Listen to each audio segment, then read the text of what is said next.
Lebanon पर Benjamin Netanyahu का बयान सामने आया। वो कह रहे हैं कि हिजबुल्लाह से कोई सीज फायर नहीं होगा। सीज फायर पर पिछले बयान से नेतन्याहू अचानक से पलट गए हैं। हिजबुल्लाह से जंग हमारी लगातार जारी है और जारी रहेगी, ये कहना है इजराइल के प्रधानमंत्री नेतन्याहू का। आपको बता दें कि इससे पहले वो बातचीत के लिए तैयार हुए थे, लेकिन जैसे हिजबुल्लाह की ओर से कहा गया कि वो सीज फायर के लिए तैयार नहीं है, तो उसके बाद नेतन्याहू ने भी कह दिया कि सीज फायर पर हम भी तैयार नहीं हैं। मैक्सिको के सिनालोआ में खदान के अंदर चमत्कार से कम नहीं हुआ। 25 मार्च से फंसे हुए एक मजदूर को जिंदा बचा लिया गया। सोने चांदी की खदान में पानी भर गया था, जिस वजह से मजदूर खदान के बीच फंस गया था।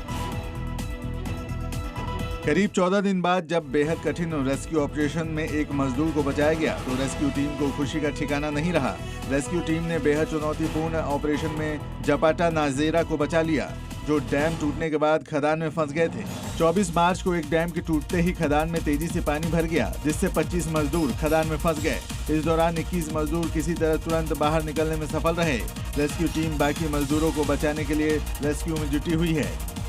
राजस्थान के जयपुर से एक बहुत ही शर्मनाक वीडियो सामने आया, जहां एक लड़की के साथ बीच सड़क पर बाइक सवार कुछ ऐसे मनचले थे जो छेड़छाड़ करते हुए दिखाई दिए। हालांकि ये जो पूरा घटनाक्रम है, ये वहां पर एक कैमरे में रिकॉर्ड हो गया। इसके बाद राजस्थान की कानून व्यवस्था पर सवाल खड़े हो रहे हैं। देखिए वीडियो में साफ दिखाई दे रहा है कि एक लड़की बाइक पर जा रही है। पीछे से एक बाइक सवार मनचला लगातार उसका पीछा कर रहा है।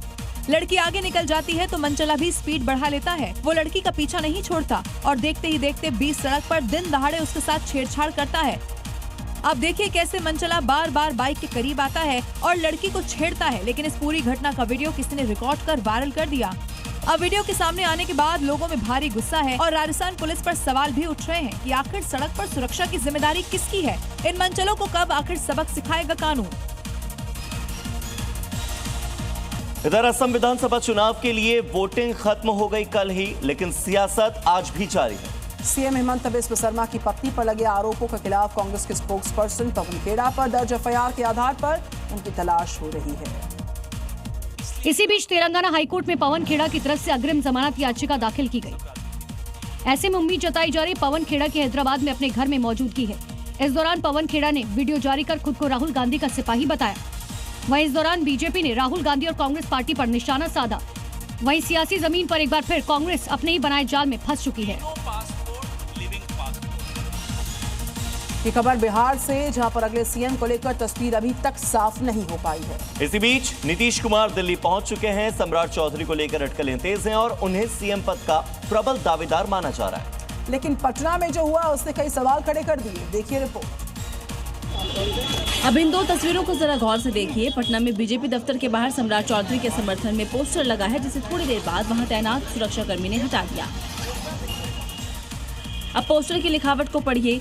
वाल्मीकि समाज संघ की तरफ से लगाए गए पोस्टर में लिखा है, बिहार में हो सम्राट की सरकार, मतलब सम्राट चौधरी को बिहार के अगले सीएम बनाने की मांग की गई है।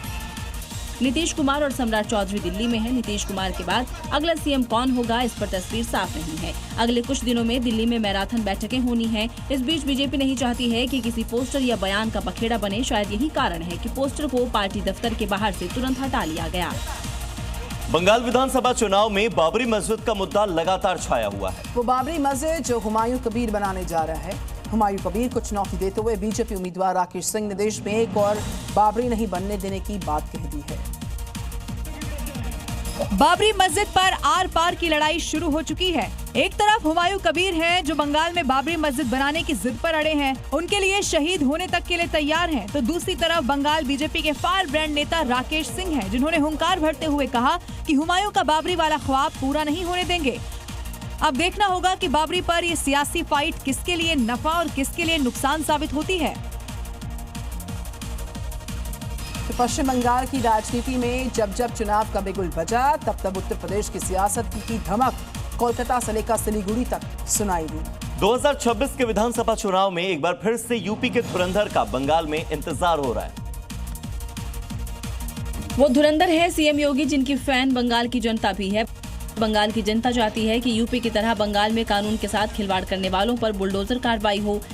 बुलडोजर बाबा की डिमांड हर सीट से है। हम बस सही समय का इंतजार कर रहे हैं। अब देखना यह है कि क्या 2021 की तरह इस बार भी योगी के भाषण ममता बनर्जी के अभेद्य किले में सेंध लगा पाएंगे।